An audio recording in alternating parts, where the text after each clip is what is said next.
Welcome back. I'm playing Warhammer 40,000 Battlesector, and today I am going to discuss an army build to use with the Blood Angels against the Necrons.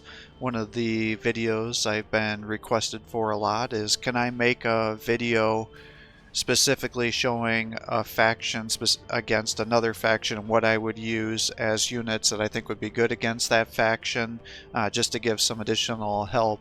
I have shown, lots of videos with kind of my thoughts about each unit together, kind of what their empowered abilities and everything include. So if you're looking for that kind of information, please take a look at that unit guide. And I also kind of do like some faction summaries, which kind of go in depth about every unit. But what I'm still finding is I get a lot of messages like, hey, I'm playing X faction and I really need help making a good army against faction Y. So can you help me with this?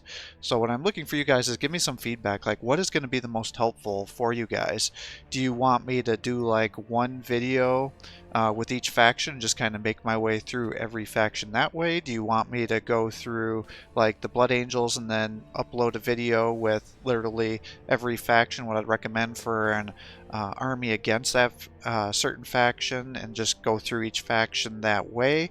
What would be the most beneficial? I mean, obviously if I do like one faction against every other faction, then that's gonna be, probably three weeks to 4 weeks per faction, which I'm certainly willing to do, but I don't want people to be like, oh man, he's just going through and I want to see the Tau, and he's not going to do that till the very last one, so I'm going to have to wait 5 months to be able to see the Tau unit guide. So tell me what would be most beneficial. Certainly if you guys comment in the video here and tell me, hey, I really want you to focus on Blood Angels against Tyranids, and a bunch of people are voting for that, then that's the one I'll do next. I can do it that way too if you just want to do it by popular vote. Once the Imperial Guard are released, I will get some more practice with those units, and then I'll start uploading a unit guide on Tuesday and Thursday like I had been on these other ones. So I'm using these as like filler videos until I get that DLC released and get some experience with it, so I can give some recommendations. I know the YouTuber way is just quickly get videos out as fast as possible, but I'd like to at least have a little more experience with the units before I can give you a summary video with what my thoughts are, because otherwise I'm just have no practical experience and just giving you my first thoughts, and that's not always very helpful because things definitely change as you get more experience with the game. But a lot of the people have been asking me specifically for a Blood Angels versus Necron because it is a harder matchup. So I will upload this video here today, and I hope that it helps you. I'll kind of explain why I think this is a good army against the Necron forces. I'll also tell you what units I never use against a Necron, and then some potential alternatives, because this isn't like the guaranteed army to use against them, but it's a good way to start, and certainly you can throw some alternatives and things in there. Again, it depends on the map that you're playing on, because if you're doing a very big open map, then using an army like this may not actually be good, because your jump infantry will be blown apart before you get into cover, as will your land speeders. But if there's lots of obstacles, then you can hide behind it and then jump in and really use that to your advantage. So and then I'm assuming that you're going to be playing a strategic command map. The reason for that is that tends to be the most competitive plays, so I'm going to assume that to be the case. If you were to be playing Exterminatus or some of these other objectives, then slight tweaks on this may be necessary as well. But I find that this is a pretty solid Blood Angel build against the Necron. So let's get started here. What I typically do is I do have a pretty heavy leader build with the Blood Angels. The big thing that you need to be aware of if you're going to invest all these points into these elite heroes is you need to make sure that you're keeping them alive and in cover, because if these guys get sniped out without getting 165 points worth of value out of them, then you're effectively going to get yourself taken out, because there's not a ton of units that you use on this build here, so you definitely got to make sure you're using them to your advantage. But I like to bring the Lieutenant, and I tend to give him the Thunder Hammer. I don't give them a ranged weapon because I think you guys know what my views are about the ranged weapon, and again, you can watch my Lieutenant video if you need some recommendations on that. But I do like the Thunder Hammer because it has really good base damage at 86 to 115, but then more importantly, it has 3 splash damage. Because when you're fighting Necrons, the big thing you got to be aware of is most of their models will either, if there's 2 models, like with heavy destroyers, then there's 1 model per squad could end up resurrecting per turn, or it's generally 2 for the lesser squad. So you want to have things with lots of splash damage so you can kill as much as you can as fast as you can, and then have them resurrect and then either finish the squad off if that's something you need to focus on, or have them weakened so far down that they're only having 2 models left, in which case their damage is significantly weakened. Because one thing with the Necrons is it doesn't always make sense to do total squad wipes. Now in strategic command sometimes you have to do that just because you don't want them to keep running and capturing points with, you know, even their weakened squads, because yes, you can totally outmaneuver them and get the kills, but if they keep capturing the points out from underneath you, then that's a moot point. So you just gotta know what your priority are. So with the Thunderhammer, it allows them to jump in after he buffs everybody and then get a lot of kills. So what I typically do is on the first turn we're both moving around on the map getting into position, and then on the second turn, if I know that the opponent's going to be real close to me on the third turn, then I'll start kicking off the buffs, because the main reason I bring the lieutenant is I want to use his buffs to start out with, and then once I get an idea where the forces are, I'll jump in and then start killing things with them. But the big thing for the lieutenant is I really like to buff, because he can do some crazy things here. So if you're gonna need to get some melee kills, you can give tactical precision, which increases 20% melee accuracy or ranged accuracy and armor piercing. And then more importantly is you want to use the graces of the angel, and what that's going to do is give you plus 50% momentum gains, and that lasts for 2 turns. So that's the key point here, is this one's 1 turn, so you need to make sure you're attacking if you're going to do it on that one, whereas the graces of the angel is 50%. And what you want to do is you want to use this before you then start using your Sanguinary Priest, because this 40 momentum that you're going to get, that will go up by an additional 50% with the Angels of Grace there. So you can significantly buff whoever you're going to be using to give the Embrace of the Blood, because what you want to do is try to get on the first turn to have either somebody use an empowered ability to do a shit ton of damage, or what I typically will do is I'll use Blood Embrace on the Sanguinary Guard, and then with these axes they'll be able to jump, and either they'll kill the enemy leader, such as a warden or the overlord, plasmamancer.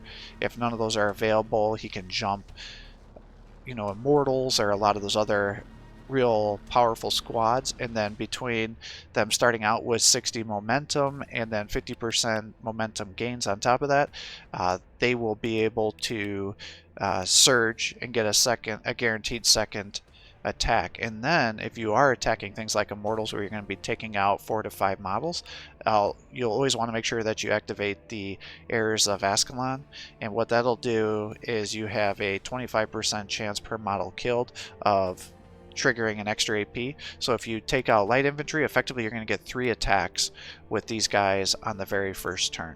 And because I'd like to bring out 2 Sanguinary Priests, that means you're going to potentially get upwards of 6 attacks with the Sanguinary Guard on the first turn if you get everything to surge out appropriately with the extra AP going off. And so this will allow you to effectively decimate Necron forces that are in front of you.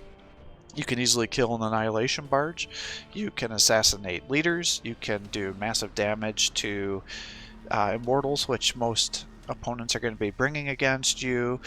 You can heavily damage the Guardian squads that they can have with the shields. You just got to make sure that you're going to use one of the attacks on them that you don't need to get all that momentum going, because you wouldn't want to use the very first attack against those guys, because you're not likely to kill enough models to be able to get enough momentum to continue your charge. Now, if you can guarantee the kill of the Overlord, because most Necron players will only bring 1 HQ unit, some people will bring 2, but never more than that. So if you can kill them, then you can stop the perpetual Scarab Swarms, which are always going to be what your Necron opponents are going to be using on you, because they can capture lots of points. If you have your back exposed, those scarabs will actually do a surprising amount of damage to you.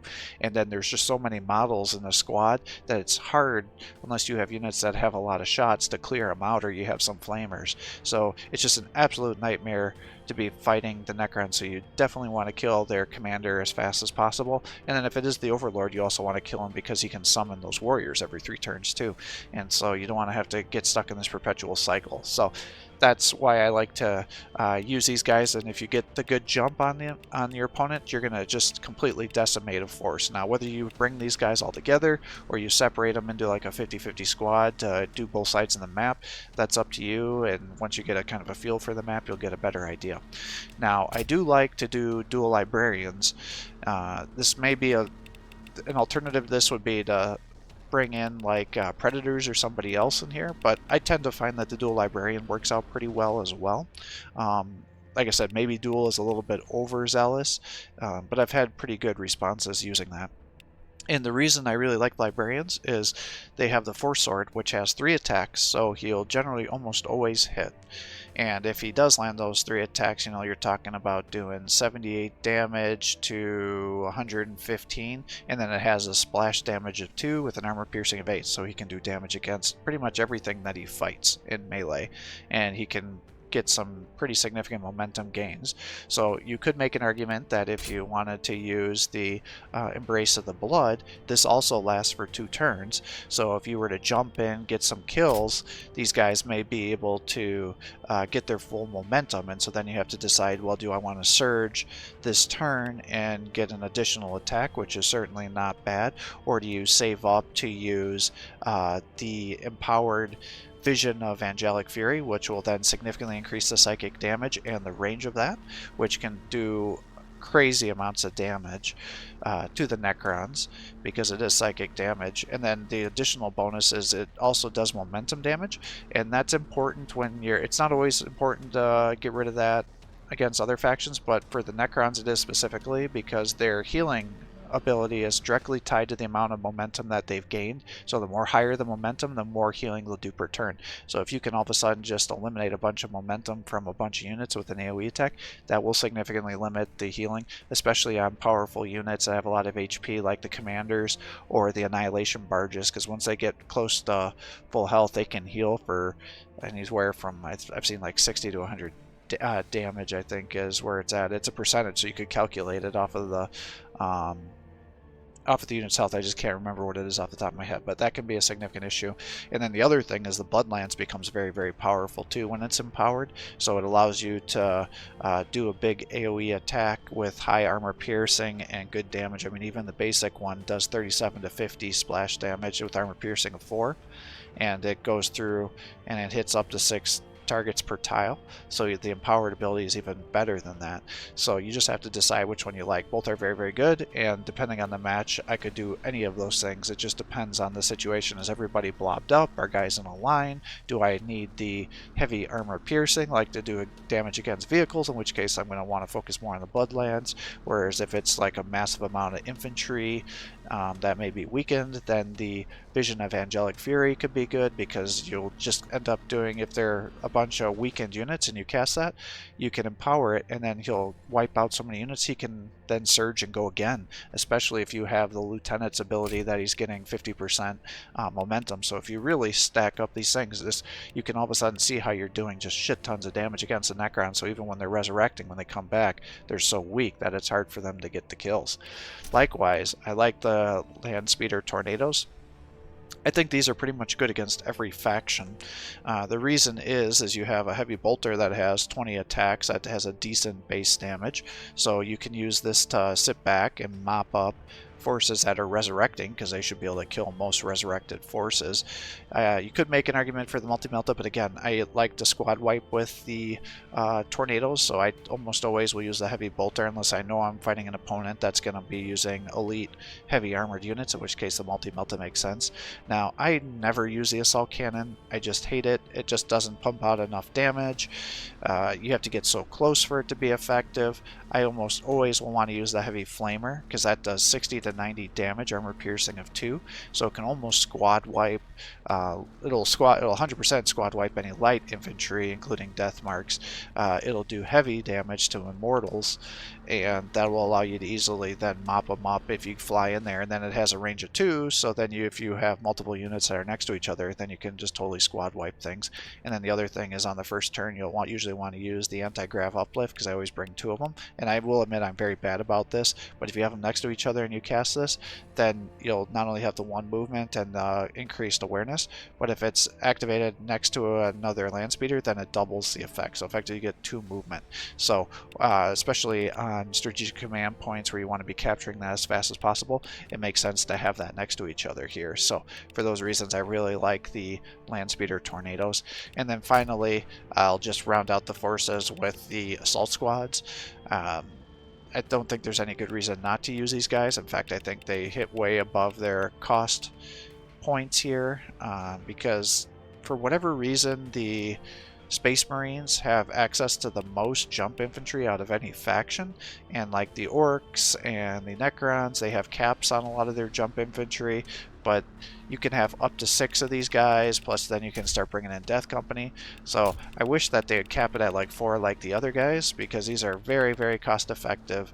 You know, what you could do is, if you're going to be fighting like Tyrannid Swarms, you can give them a hand flamer, and then even if there's only 1 unit in the squad with a hand flamer, you know, he's doing 8 to 16 damage to every unit on the opponent's side, so he's really good at taking out, you know, scarabs and things like that. So sometimes I'll just have a single unit have a flamer and have him protect a strategic command zone. I never use the Inferno pistol because the chainsword itself has 5 armor piercing, and so it does good damage. So when you're using these guys, you have to be very careful though when you're fighting Necrons, because you have to decide what you're going to do. Are you jumping in there to try to lock them down into melee so they're ranged? They suffer the ranged accuracy penalties. If that's the case, you want to make sure that you're not using the assault tactics, because that'll increase the amount of range damage they take by 75%, which means they'll effectively be wiped out by a living lightning attack or most other units. So this is like a high risk, high reward situation. When you'd want to use this is if there's an HQ unit that's about to be dead, or an annihilation barge that's almost dead, something that you're going to make sure you get the kill. So if these guys get wiped out the following turn, because they will be wiped out the following turn if you're fighting an opponent that knows what that these guys will be taking so much increased range damage, they should kill them. What typically happens is you may have 1 unit left, and then you just hide them, and then you can sit there, and every 2 turns you can throw a crack grenade, and that does significant damage, so they can still attack elite units and kill models and stuff like that. And this is what makes them so powerful, are these crack grenades every 2 turns, and then they have 2 ammunition in addition to these other things here. So that tends to be pretty cost effective. So, and then while you're building up these guys and you're getting some kills, you'll be getting some command points. I tend to never use the level 1 command point ability, that strafing run, because it just doesn't have enough armor piercing to do very good damage against Necrons. Now if there's a bunch of death marks together, a bunch of scarabs that are in the way, you know, flayed ones, just basic warriors that are already pretty heavily damaged, then maybe you could do a strafing run, but for the most part I think it just makes sense, don't use that ability, and instead save up for tier 2, because that's really where it's at with the Space Marines, and that summons in an additional assault squad.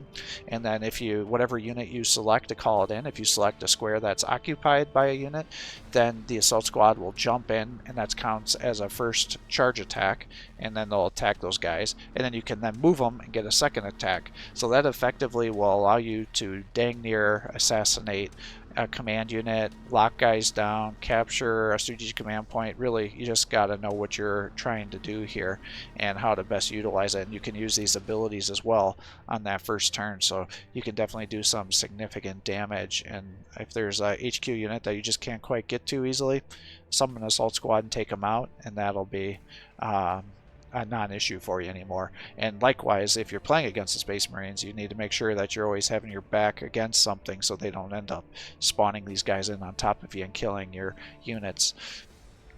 In terms of units that I almost well, I never use against the Necrons, to be quite frank, is the Librarian Dreadnought. I think these guys are a terrible idea against the Necrons. The reason is while the Force Halberd is very good, it has like no splash damage, so you're going to be overkilling everything that you're fighting with the Necrons, and you're just not going to be able to do out enough damage because the ranged unit, ranged weapon, only has armor piercing 1, so other than the lightest tier infantry, it's not going to do good damage against most other units, and so many of the Necron warriors and other units have good armor piercing, so this heavy armor is not going to protect you, and you'll be shot apart. I mean, given the bonus HP, the evasion, the movement, it's just not good enough for me to use it. And for those 240 points, which is expensive, I just think it's a bad idea. Another unit that, you know, I go back and forth about whether I never use or it could be an okay. I think you could make an argument for the Invictor Warsuit. I personally don't like to use it unless I'm going to go with the the Incendium Cannon, because that's a heavy flamer, and for the same reasons we just talked about with the Tornado, that would be the same reasoning with these guys to be able to do that. And the best thing about this is that's a regular attack, and therefore you can use the heavy flamer every turn, so you can really just annihilate infantry forces without much difficulty. And he has a melee component, so he can lock units down. Finally, he has a free attack that goes every 2 turns, which is this auto stubber, but it's only armor piercing 2, so again, it's only good at taking out the lightest of infantry. And then he also has a heavy bolter that you can use as an alternative attack if you don't have anything in range, especially if you're using the Incendium Cannon. But again, it doesn't tend to do enough damage against the Necrons, so I think it makes sense. And likewise, the Fragstorm Grenade Launcher only has an armor piercing 1, so other than like Scarabs and the most basic things, you're just not going to do enough damage.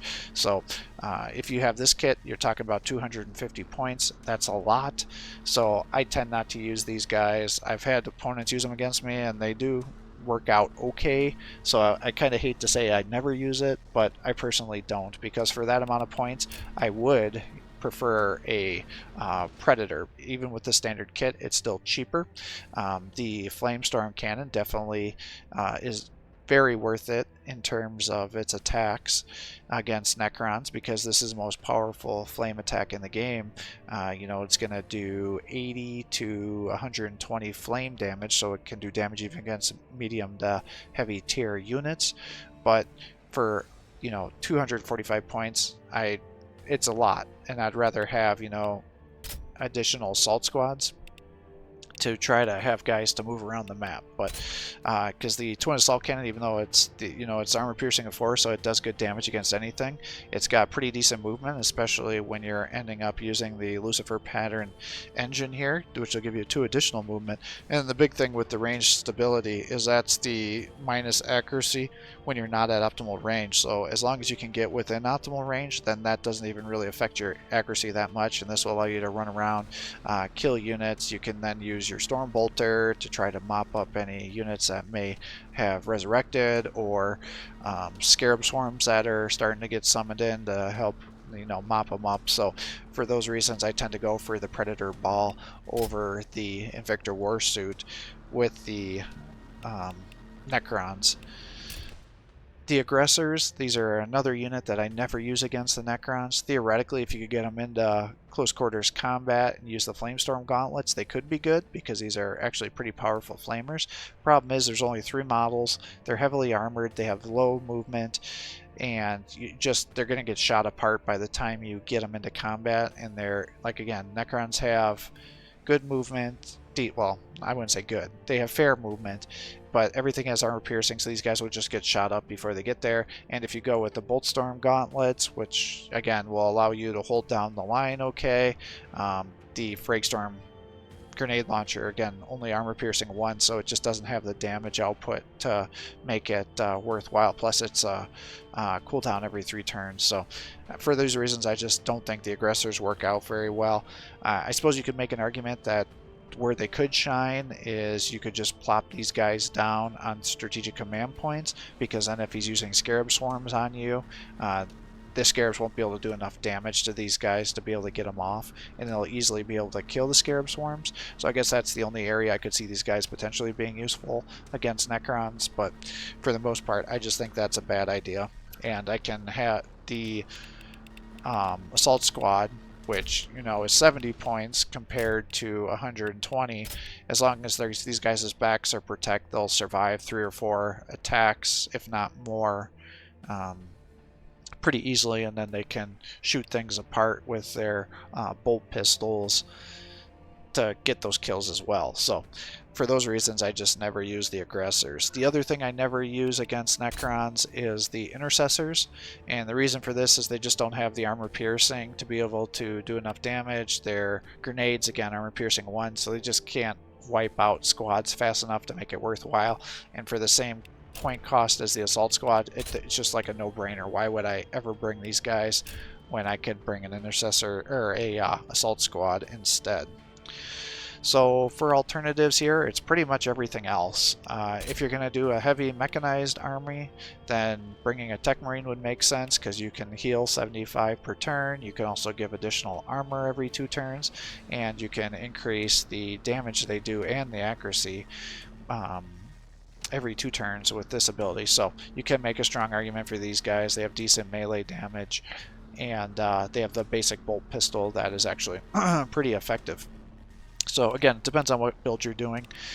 Dreadnoughts, I used to use these guys all the time, and they still have a role, especially on a map if there's a lot of heavy cover where you're going to be able to have these guys protected from all that range fire, and they can move in there, especially if you give them the heavy flamer, because again, if you have groups of Necron warriors and other infantry together, then you can just flame them and get lots of kills, and because this will hit every model on the squad, then you can do tons of damage with them. But again, even getting these guys into combat can be very difficult, and on an open map this would be a disaster.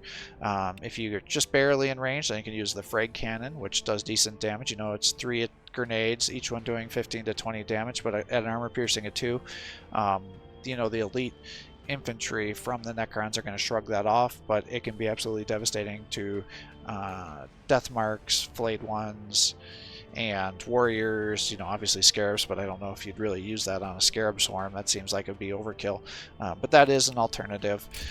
The Terminators can be, I've played several matches against Necrons, and an opponent that's really powerful with how they use the Terminators can make them an absolute nightmare, especially if you do a Living Lightning Immortal build, because the Living Lightning against the Thunder and Storm Shield is totally ineffective, and these guys can just tank that for days. I never use the Lightning Claws. I think they need to be buffed. They just don't do enough damage for it to make a huge difference. So I will always go with the Thunder Hammer, because for those 30 extra points I get more armor piercing, I also get additional armor, and I get a 10% damage reduction. And how you'd want to use these guys is if you're doing like the bridges or other maps where there's some cover, you can move these guys around, and then you can use their Deep Strike to get right next to a bunch of range units and then lock them down and cause them to suffer the you know, the melee engagement accuracy penalty. And then if they don't have a lot of armor piercing units around there, they can't dish out the damage, and you can just keep everything locked down there and just keep attacking them over and over again.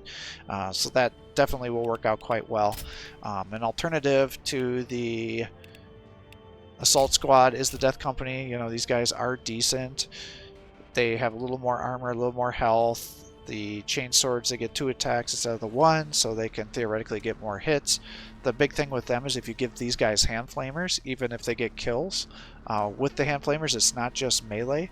It will activate the Black Rage, and that gives you a 35% chance per unit killed to give 5 melee damage, but then you're going to suffer ranged accuracy and minus 10 evasion. And since these guys already have bad evasion, each time you activate this, it's going to make it easier and easier and easier for your opponents to get kills on you, or land shots on you. And for that reason, I find it really hard to use the Death Company, because their damage, if you keep them alive, will get very, very high, insanely high, but they just tend to never get that far because they just easily get sniped out each time the Black Rages get triggered, because it just becomes easier and easier and easier to attack them every time. So I kind of wish that that didn't happen. I mean, minus 10 evasion is huge, and especially if it's stacking up to 5 times, that's minus 50 evasion, so that's 55 minus evasion. That just gets to be insane. So but just be aware that if you do want to get some easy stacks, then just use the hand flamer, get some kills. That'll also get them some momentum gains.